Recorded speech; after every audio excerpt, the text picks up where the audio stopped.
జయ శ్రీమన్నారాయణ. స్వస్తి శ్రీ క్రోధీనామ సంవత్సర శుభాకాంక్షలు. మరి ఈ యొక్క సంవత్సరంలో మనము వృషభ రాశి యొక్క ఫలితాలు తెలుసుకుందాము. వీరి యొక్క గ్రహచార ఫలితాలు ఈ యొక్క సంవత్సర కాలంలో ఎలా ఉండబోతున్నాయి, వీరికి అనుకూలంగా ఏ గ్రహాలు ఉన్నాయి, అనుకూలంగా ఏ గ్రహాలు ఉండవు అని చెప్పని నీకు ఇప్పుడు వివరించుకుందాము. ఎలా అని చెప్పాలంటే వీరికి ఈ సంవత్సర కాలంలో ముందుగా చూసుకున్నట్టయితే ఇందులో వృషభ రాశిలో వచ్చు నక్షత్రాలు కృత్తిక 3 పాదాలు, రోహిణి 4 పాదాలు, మృగశిర 2 పాదాలు. ఇందులో ఇది వృషభ రాశి యొక్క నక్షత్రాలు. ఈ నక్షత్ర కలవారు ఇది వృషభ రాశి అని గమనించి మీరు యొక్క ఈ పంచాంగమును, ఈ యొక్క శ్రవణమును మీరు వింటారు అని చెప్పని నేను అనుకుంటున్నాను. తద్వారా ఇందులో ఇది మీకు ఒరిజినల్ డేట్ ఆఫ్ బర్త్ ఉన్నట్టయితే ఇందులో చూసుకోవచ్చు. మీ యొక్క రాశి ఫలితంగా ప్రకారంగా ఇందులో ఉన్న మీ జాతక రీత్యా మీ గ్రహచార ఫలితం చూసుకోవచ్చు. లేదు అని చెప్పంటే కొందరికి మనకు ఏది మన జన్మనామం ఉండదు కావచ్చు, జన్మపత్రిక ఉండదు కాబట్టి వారికి పేరు మీద చూసుకునే అవకాశం ఉంటుంది. అందుకోసం ఆ పేరు మీద ఎలాంటి అక్షరాలతోటి మీరు చూసుకోవచ్చో నేను ఇప్పుడు మీకు వివరిస్తాను. కృత్తిక నక్షత్రం వారు ఆ, ఈ, ఊ, ఏ అంటే ఈ అక్షరం వాళ్ళు కృత్తిక నక్షత్రం వాళ్ళు, ఈ అక్షరాలు గలవారు.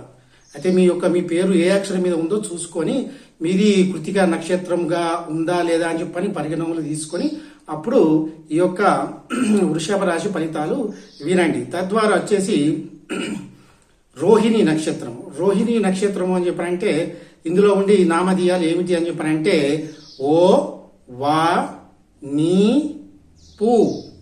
ఈ అక్షరాలు గలవారు రోహిణి నక్షత్రం వాళ్ళు. తద్వారా వచ్చేసి మృగశిర నక్షత్రం అని చెప్పంటే ఈ నక్షత్రం వాళ్ళు ఏ అక్షరాలు చెప్పంటే ఏ, వే, ఓ, కా, కి. ఇది మృగశిర నక్షత్రం. అయితే ఈ 3 నక్షత్రాలు కలిసి వృషభ రాశి అవుతుంది. అయితే ఇప్పుడు ఈ వృషభ రాశి ఆదాయం ఎలా ఉన్నది, మనకు రాజపూజితం ఎలా ఉంది, వ్యయం ఎలా ఉన్నది, ఇవన్నీ ఇప్పుడు తెలుసుకుందాము. గౌరవం ఎంత, అగౌరవం ఎంత అని చెప్పని తెలుసుకుందాము. ముందుగా వచ్చేసి ఆదాయము. ఈ రాశి వారికి ఈ సంవత్సర కాలంలో ఆదాయము 2% మాత్రమే ఉన్నది. రెండు అని చెప్పంటే ఆదాయము చాలా తక్కువగా ఉంది అని చెప్పని ఇప్పుడు మేము చెప్పడం జరుగుతుంది. తద్వారా వచ్చేసి వ్యయం వచ్చేసి 8 ఉంది. 8 అంటే ఇది చాలా ఘోరం అనేది చెప్పుకోవచ్చు. ఎందుకు అని చెప్పంటే వారికి వచ్చే ఆదాయం 8, తర్వాత వ్యయం అనేది అది ఆదాయం 2, వ్యయం అనేది 8గా ఉన్నది. ఆదాయం అంటే మనం చేసే పనులు కానీ, మీరు చేసే వృత్తి, బిజినెస్, వ్యాపారం, ఇతరత్ర కూలి పనులు, వ్యవసాయము, సినీ రంగం వాళ్ళు కానీ ఏదైనా కానీ అందరికీ వచ్చేది మాత్రం 2% ఈ యొక్క వృషభ రాశి వారికి ఈ సంవత్సర కాలంలో ఉన్నది. స్వస్తి శ్రీ క్రోధీనామ సంవత్సరం. తద్వారా వచ్చేసి వ్యయము ఇప్పుడు 8 అని చెప్పాను కదా. మరి ఇంతవరకు ఇంత ఉంది కదా, మరి 2 వచ్చి వ్యయం ఎట్లా ఖర్చు పెడతామని చెప్పానంటే ఖర్చు పెట్టే అవకాశం వస్తుంది. ఖర్చు పెట్టే సిచ్యువేషన్ అలాంటి పరిస్థితి మీకు ఎదురవుతుంది. ఎలా అని చెప్పానంటే మీరు ఉదాహరణ తీసుకుంటే హాస్పిటల్ కావచ్చు, మన ఆరోగ్యం క్షీణించి హాస్పిటల్లో వెళ్తే అప్పుడు మనకు ఎక్కువ ఖర్చులు అనేది జరుగుతుంది కావచ్చు. తద్వారా మనకు వాహనాల రీత్యా కానీ, ఆ తర్వాత మీరు చేసే ఏదైనా వృత్తి కానీ, కొత్తగా వ్యాపారం పెట్టే వాళ్ళు కానీ వ్యాపారంలో నష్టాలు అనేది జరుగుతాయి. కాబట్టి ఇలా ఎక్కువ ఖర్చు పెట్టే అవకాశం అయితే ఉన్నది ఈ వృషభ రాశి వారికి. తద్వారా రాజపూజ్యత అని చెప్పంటే మనకు గౌరవం అన్నట్టు. గౌరవం అంటే మీకు సంఘంలో కానీ, మీ సొసైటీలో కానీ, మీరు పనిచేసే ఉద్యోగం చేసే ప్లేస్లో కానీ, ఎలాంటి సందర్భంలో అయినా, ఎలాంటి ప్లేస్లో అయినా మీకు గౌరవం అనేది 7%గా ఉన్నది. తద్వారా వచ్చేసి అగౌరవం అని చెప్పంటే మీకు అవమానం అనేది 6%గా చెప్పుకుంటున్నాము. 6 మాత్రమే ఉన్నది. అంటే మీరు ఈ సంవత్సరము ఈ రాశి వారు ఎలా ఉండాలి అని చెప్పని నేను ఈ వీడియో చివరిగా వివరిస్తాను. ముందుగా మనం ఈ రాశి యొక్క గ్రహ ఫలితాలు ఇప్పుడు చూసుకుందాం. ఇప్పటి వరకు మనకు ఏది ఆదాయము కానీ వ్యయము కానీ రాజ్యపూజిత కానీ అఘోరం అని తెలుసుకున్నాము. తర్వాత ఎన్ని పాదాలు ఈ యొక్క రాశిలో ఎన్ని పాదాలు ఉంటాయి, ఎన్ని నక్షత్రాలు ఉంటాయి అని చెప్పి తెలుసుకున్నాం. తద్వారా ఇప్పుడు మనము రాశి గ్రహచార ఫలితం వెళ్దాము. అయితే ఇందులో ఈ రాశి వారికి గురుడు మేషరాశిలో ద్వాదశ స్థానంలో ఉంటాడు. అంటే గురుస్థానం అనేది మనకు బాగా బలం. అయితే ఈ గురుస్థానం అనేది మేషరాశిలో ద్వాదశ స్థానంలో ఉండటం వల్ల వీరికి ఈ మళ్ళీ తద్వారా వృషభ రాశిలో జన్మస్థానంలోకి వస్తాడు. తర్వాత ఈ వృషభ రాశిలో మళ్ళీ ఈ సంవత్సర కాలంలో అంటే ఇప్పటి నుంచి అంటే 1/5/2024 తద్వారా అప్పుడు వృషభ రాశిలో జన్మస్థానంలోనికి వస్తాడు. వచ్చినప్పుడు అశుభుడు అవుతాడు. అక్కడ వచ్చి శుభం లేకుండా అశుభుడుగా ఉంటాయి. శుభం ఉంటే మంచిగా జరిగేది, అశుభుడుగా ఉంటాడు. అప్పుడు ధన వ్యయం అని చెప్పని ఎక్కువ ఖర్చు అవుతుంది. ధన వ్యయం అని చెప్పంటే నేను ఇంతకుముందు మీకు వివరించినట్టు మనకు ఆరోగ్యపరంగా కానీ వాహనాల పరంగా కానీ వస్తువు పరంగా కానీ ఏదో పరంగా మనకు ధన వ్యయం అనేది ఖర్చు అవుతూ ఉంటుంది. తర్వాత కష్టాలు కూడా ఎక్కువ వస్తాయి. అంటే ఈ గురుడు మనకు మంచి స్థానంలో లేడు కాబట్టి ఈ కష్టాలు కూడా ఎక్కువనే వస్తాయి. తద్వారా వచ్చేసి మీరు ఉద్యోగాల రీత్యా కానీ ఇక్కడ నుంచి వేరే చోటికి వెళ్ళే అంటే స్థాన చలములు అని చెప్పని ఉంటాయి. స్థాన చలనములు అని చెప్పంటే ఇప్పుడు ఉద్యోగం ఇక్కడ చేయొచ్చు, తద్వారా వేరే సిటీకో లేకపోతే గ్రామానికో ఉద్యోగాలు అయితే ట్రాన్స్ఫర్ కావచ్చు. లేదంటే మనకు మామూలుగా మీరు పని చేసుకునే వాళ్ళైతే ఇది మన వేరే గ్రామాలకు వెళ్ళి స్థిరపడే అవకాశం ఎక్కువగా ఉంటుంది. తర్వాత మళ్ళీ ఇప్పుడు మీరు ఏంటంటే ఈ సంవత్సర కాలంలో శుభకార్యాలు అనేది ఎక్కువ చేస్తారు. కానీ చేయకుండా ఉంటే సంతోషం అని నేను చెప్తున్నాను. ఎందుకంటే మీకు ఈ గ్రహ ఫలితం అనేది చాలా తక్కువగా ఉంది కాబట్టి గ్రహచారం మీరు శుభకార్యాలు అయినా మీరు మొండిగా ప్రవర్తించి వెళ్తారు. ముందుకు వెళ్ళి మీరు యొక్క శుభకార్యాలు చేసి దానివల్ల కూడా మీకు ధన నష్టం అనేది ఎక్కువ జరుగుతుందని చెప్పని నేను వివరించడం జరుగుతుంది. తర్వాత శని అబ్దాది నుండి అంటే ఇప్పుడు శని మనకు సంవత్సర కాలం నుండి కుంభరాశిలో దశమ స్థానంలో అశుభుడు అవటం వలన కానీ ఇది కూడా మనకు నష్టమే కలిగించే అవకాశము, రోగ బాధలు, పీడ బాధలు అన్నీ ఉంటాయి. చాలా వరకు ఈ యొక్క గ్రహ ఫలితం చాలా మనకు మంచిగా లేదని చెప్పుకోవచ్చు ఈ వృషభ రాశి వారికి. తద్వారా వచ్చేసి రాహు ఎలా అని చెప్పారంటే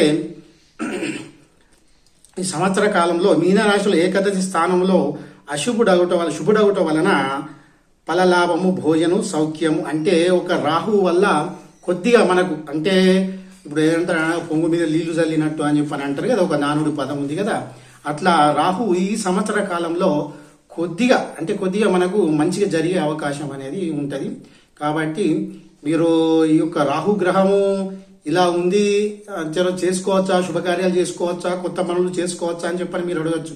కానీ అలాంటి ఏమి చేయకూడదు. కొద్దిగా మనకు ఏంటంటే ఒక 100కి 10% మాత్రమే మనకు ఈ వృషభ రాశి వారికి కొంచెం మంచి అనేది ఉన్నది. తర్వాత మిగతాదైతే మంచిగా లేదని చెప్పుకోవచ్చు. తద్వారా వచ్చేసి ఇంకొక గ్రహం వచ్చేసి కేతువు ఈ సంవత్సర కాలము కన్యా రాశిలో పంచమ స్థానంలో అశుభుడవుట వలన మనకు ఎక్కువ మీ యొక్క అకాల భోజనం అంటే మీరు రెగ్యులర్గా మనం చేసే పనులు ఉంటాయి కదా, రెగ్యులర్గా మీరు చేసుకుంటారు కదా, అప్పుడు కానీ మీరు బిజినెస్లు కానీ వ్యాపారం కానీ ఎక్కడికి వెళ్ళినా కానీ అకాల భోజనం అనేది జరుగుతుంది. తర్వాత మీ యొక్క ఇంట్లో ఉన్న మీ బంధుమిత్రులతోటి కానీ మీ పిల్లలతోటి కానీ మీ సంతానంతోటి కానీ విరోధం అనేది ఏర్పడుతుంది. ఎక్కువగా మీ బంధువులతోటి మీకు విరోధం అనేది ఉంటుంది. మీ కొడుకులతోటి కానీ మీ కూతుళ్ళతోటి కానీ అల్లుళ్ళతోటి కానీ ఇలాంటి మన రక్త సంబంధికులతోటి మన గొడవలు అనేది జరుగుతుంది. ఇది కేతు గ్రహం వల్ల మనకు జరిగే అవకాశం ఉంటుంది. అయితే ఈ సంవత్సర కాలం వృషభ రాశి వారికి దాదాపుగా మంచిగా లేదని చెప్తున్నాను. ఇక్కడ ఈ గ్రహాల వాళ్ళకి చూస్తే ఎలాంటిది అవకాశం లేదు. ఈ సంవత్సర కాలంలో నేను చిట్ట చివరిగా వీడియో చివరి చెప్తాను మీకు వివరిస్తా అని చెప్పని అంటున్నాడు కదా, ఎందుకంటే ఈ రాశి వారు ఎట్టి పరిస్థితిలోనూ కొత్త పనులని ప్రారంభించకండి, తద్వారా శుభకార్యాలని చెయ్యకండి, పోస్ట్ పోన్ చేసుకోండి. లేదు తప్పది అని చెప్పంటే కొన్ని శుభకార్యాలు చెయ్యక తప్పది అని చెప్పంటే ఎక్కువ ధన వ్యయం ఖర్చయ్యే అవకాశం ఉంటుంది. కాబట్టి మీరు తగ్గించుకునే ప్రయత్నం చేయండి. మరి ఇది ఇలా చేసుకుంటూ మరి మా ఈ సంవత్సర కాలం మాది ఇంతేనా మా పరిస్థితి గురువు గారు అని చెప్పని మీరు అడిగితే నేనేమంటున్నా అంటే మీరు భగవన్ నామం చేయండి, లేదని చెప్పంటే కొన్ని పూజల కార్యక్రమాలు చేయించుకుంటే బాగుంటుంది. కానీ నేనేమని చెప్తున్నా అంటే మీ యొక్క సంకల్ప బలము ఉంటే మీరు ఇంట్లోనో ఉండి ఓం నమ శివాయ అనే మంత్రంను, స్వామివారి నామం, ఇది మంత్రం కూడా కాదండి, నామమును జపం చేయండి. రోజు 108 సార్లు చేస్తే గ్రహ పీడనం అనేది కొంచెం తగ్గే అవకాశం ఉంటుంది. కానీ మీరు మాత్రము కొత్త పనులు అనేది ప్రారంభించుట తగదు, మీరు ప్రారంభించకూడదు. తద్వారా ఉన్న పనులు చేసుకుంటూ పోతే దాంట్లో కూడా నష్టం వచ్చే అవకాశం ఉంటుంది. కాబట్టి ఇవన్నిటి బారి నుంచి, దీని యొక్క విముక్తి నుంచి, గ్రహపీడ నుండి తప్పించుకోవాలంటే మీరు భగవన్ నామము చెయ్యండి. చేస్తే మీకు కొద్దిపాటిగా మీకు మంచి జరిగే అవకాశం ఉంటుంది. కాబట్టి ఈ సంవత్సర కాలం మీరు నిష్ట బుద్ధితోటి, చంచల గుణము ఉండకుండా మంచి సామరస్యంగా ఉండి, ఏ యొక్క ఆపద వచ్చినా, ఎలాంటి వ్యాధులు వచ్చినా భయపడకుండా నిష్ఠతోటి ఉండి దీన్ని ఎదుర్కొనే ప్రయత్నం చేయండి. తద్వారా మీరు భగవన్ నామం చేయండి. మీరు విష్ణు భక్తులైతే విష్ణునామం చేయండి, శివభక్తులైతే శివనామం చేయండి, అమ్మవారి భక్తులైతే అమ్మవారి నామం జపం చేయండి.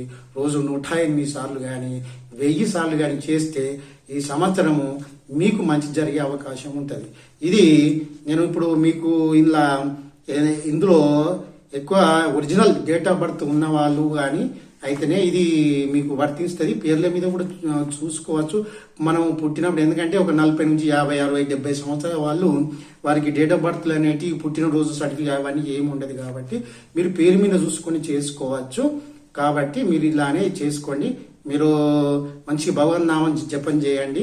మీరు దీన్ని వరి కావాల్సిన అవసరం లేదు. స్వామివారి యొక్క అనుగ్రహం ఉంటే, భగవంతుని అనుగ్రహం ఉంటే గ్రహపీడనం అనేది తగ్గుతుంది. జయ శ్రీమన్నారాయణ, జయ జయ శ్రీమన్నారాయణ. సర్వే జన సుఖినో భవంతు. ఈ యొక్క స్వస్తి